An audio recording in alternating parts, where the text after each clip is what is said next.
Magandang araw po muli. Nandito po tayo ngayon sa Sheraton Doha Resort and Convention Hotel.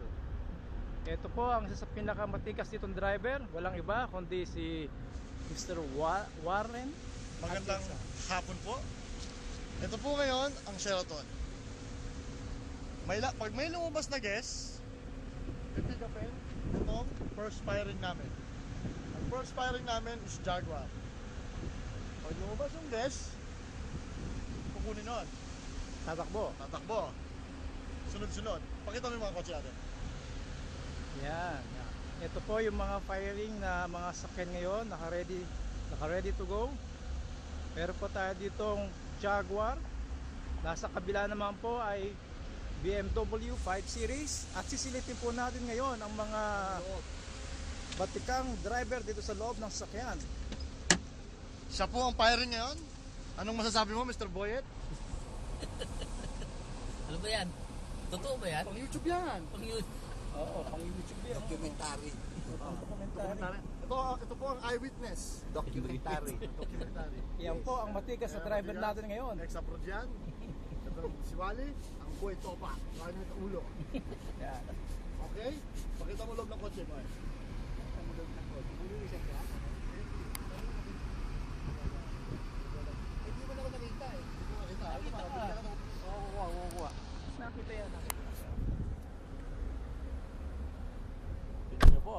Huwag pa kita inoo eh. Putang ina mo eh. Roda, ano naman ang masasabi mo sa Prestige? Kaya mo sasabi ko sa pisit, napakaganda po ng kumpanya namin. Walang kwenta. Wala daw pong no say po. Pero ganun pa man, nandito po kami para magtrabaho, maghanap buhay dahil po sa pamilya natin. Yan ang pinakamaganda mong sinagot sa lahat. Priority natin ang pamilya natin. Dapat tumakbuhan na lang mayor sa inyo. Pwede ko bang makita ang loob ng 5 Series? Dito po, nandito ang ating sakyan.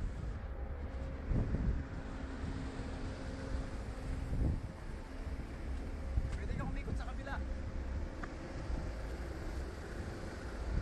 Ayan po. Umiikot lang po. Binuksan. Ayan, Ayan. pasok. Nandito po tayo ngayon sa loob ng BMW 5 Series at atin po ngayong Ipit yung buhok. kikilatisin. Ipit yung buhok. Ayan na po. Wala pong edit. Ito po ngayon ang ating loob ng BMW 5 Series. Okay? So, titignan po natin ang mga kasukasuan nito. Ang tawag po dito ay iDrive. Dito po nyo malalaman ang lahat ng information ng sasakyan. Ayan po. Malalaman nyo po lahat dyan. Ang ibig sabihin mo ng no faults, ibig sabihin walang problema yung kotse. Service requirements, malalaman mo po dyan, wala pong problema. Ang gauge lang is, wala pong dipstick ito mga kaibigan, walang dipstick. Ito po, malalaman nyo na po. Na ibig sabihin ay marami pang langis. Okay po. Yun lang po. Maraming salamat po. At sa susunod na dokumentary, ito po ang eyewitness. Ako nga po pala si Warren Atienza. Kasama ko po si Romualdo Roda. Sumasa inyo. Magandang tanghali. Bye-bye.